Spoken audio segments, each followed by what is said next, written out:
Hi friends, இன்றைக்கி நம்ம சேனலில் நம்ம பார்க்க போகிறது ஒரு லஞ்ச் காம்போ ரெசிபி. சூப்பரான ஈஸியான ஒரு லஞ்ச் காம்போ இது. சாம்பார் சாதமும் கொத்தரங்காய் பொரியல் இது ரெண்டும் எப்படி பண்ணலாம்னு நம்ம பார்க்கலாம் வாங்க.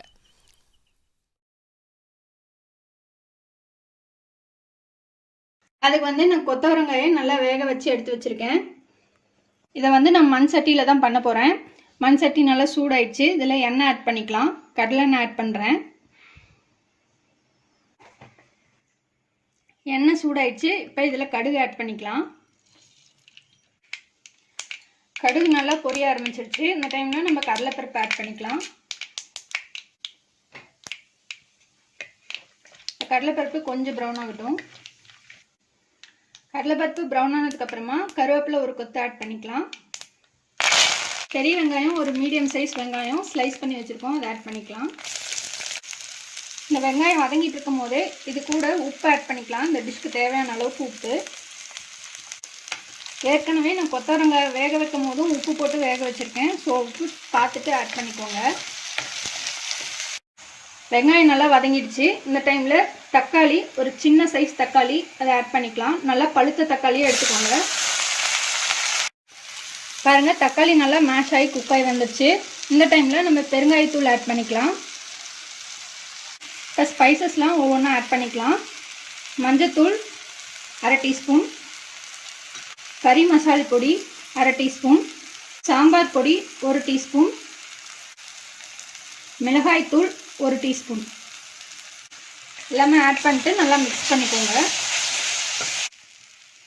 இப்போ ஸ்பைசஸ்லாம் போட்டு நல்லா மிக்ஸ் பண்ணியாச்சு. இதில் நம்ம வேக வச்ச கொத்தவரங்காயை ஆட் பண்ணிக்கலாம்.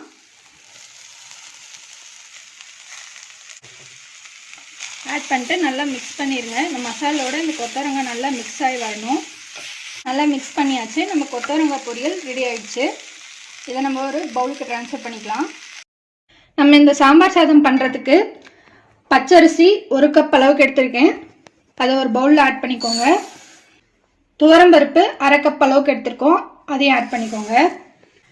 இந்த ரெண்டையும் நல்லா தண்ணி ஊற்றிட்டு கழுவிட்டு சுத்தமான தண்ணி ஊற்றி நல்லா ஒரு 2 மணி நேரம் 2 to 3 மணி நேரம் நல்லா ஊற வச்சுக்கோங்க. அந்த மாதிரி நல்லா ஊற வச்சிங்கன்னா தான் ரைஸோட டெக்ஸ்சர் வெந்து வரும்போது நல்லா இருக்கும், சாஃப்டாக. அதுக்காக தான் நம்ம இந்த மாதிரி ஊற வைக்கிறோம். இந்த அரிசியும் பருப்பும் சேர்ந்து 2 மணி நேரம் நல்லா ஊறிடுச்சு. இந்த தண்ணியில் நம்ம வடிச்சிடலாம். இப்போ இதை நம்ம குக்கரில் ஆட் பண்ணிக்கலாம். இதை ஆட் பண்ணதுக்கப்புறமா இது கூட ஒரு அரை டீஸ்பூன் அளவுக்கு மஞ்சள் தூள், கூடவே இந்த டிஷ்க்கு தேவையான அளவுக்கு உப்பு, கொஞ்சமாக கருவேப்பிலை, கட்டி பெருங்காயம் கொஞ்சமாக ஒரு அரை டீஸ்பூன் அளவுக்கு. இதெல்லாம் ஆட் பண்ணதுக்கப்புறமா நம்ம தண்ணி ஆட் பண்ணிக்கலாம். ஒரு கப் நான் பச்சரிசி எடுத்திருக்கேன். அதுக்கு 4 to 4.5 கப் அளவுக்கு தண்ணி ஆட் பண்ணிக்கலாம்.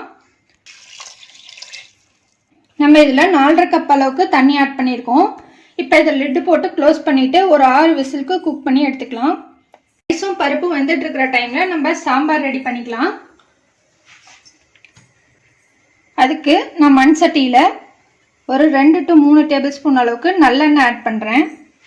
கூடவே 1 டேபிள் ஸ்பூன் அளவுக்கு நெய் ஆட் பண்ணிக்கலாம். இந்த எண்ணெயும் நெய்யும் நல்லா சூடாயிடுச்சு. இந்த டைமில் நம்ம கடுகு ஆட் பண்ணிக்கலாம். கடுகு நல்லா பொரியும் போது ஜீரகம் 1 டீஸ்பூன் அளவுக்கு ஆட் பண்ணிக்கலாம். இந்த கடுகும் ஜீரகமும் நல்லா பொரிஞ்சதுக்கப்புறமா இதில் கருவேப்பிலை ஒரு கொத்து ஆட் பண்ணிக்கலாம். கூடவே ஒரு 5 to 6 காஞ்ச மிளகாய் ஆட் பண்ணிக்கலாம். இதெல்லாம் நல்லா பொரிஞ்சதுக்கு அப்புறமா சின்ன வெங்காயம் ஒரு 100 கிராம் அளவுக்கு சின்ன வெங்காயம் ஆட் பண்ணிக்கலாம். எவ்வளோக்கு எவ்வளோ சின்ன வெங்காயம் ஆட் பண்ணுறீங்களோ அவ்வளோ சாம்பார் சாதம் டேஸ்ட் நல்லாயிருக்கும்.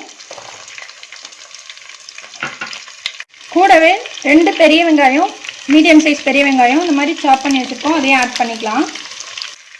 இந்த வெங்காயம் ஒரு 30% வதங்கினதுக்கு அப்புறமா தக்காளி 2 பெரிய சைஸ் தக்காளி இந்த மாதிரி ஃபைன் சாப் பண்ணி வச்சுருக்கோம், அதை ஆட் பண்ணிக்கலாம்.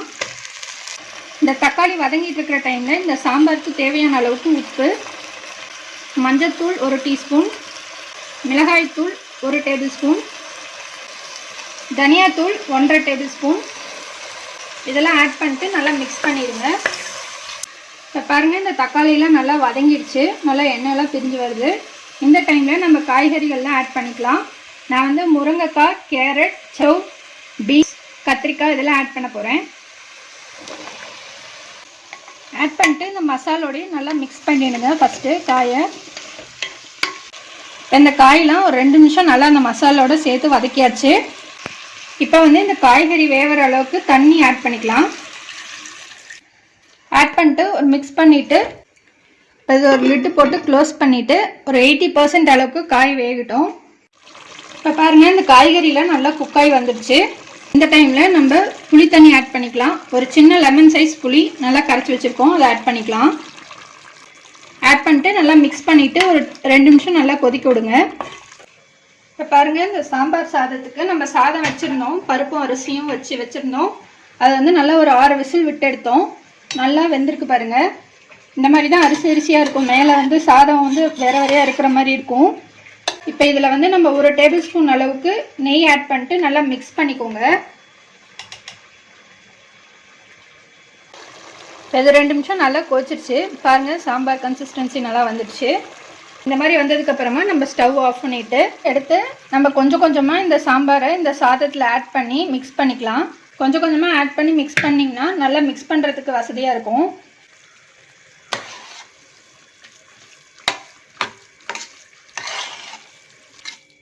சப்போஸ் நீங்கள் கிளறினதுக்கு அப்புறமா சாதம் வந்து கெட்டியாக தெரிஞ்சதுன்னா கொஞ்சமாக சுடு தண்ணி ஆட் பண்ணி கலந்துக்கோங்க.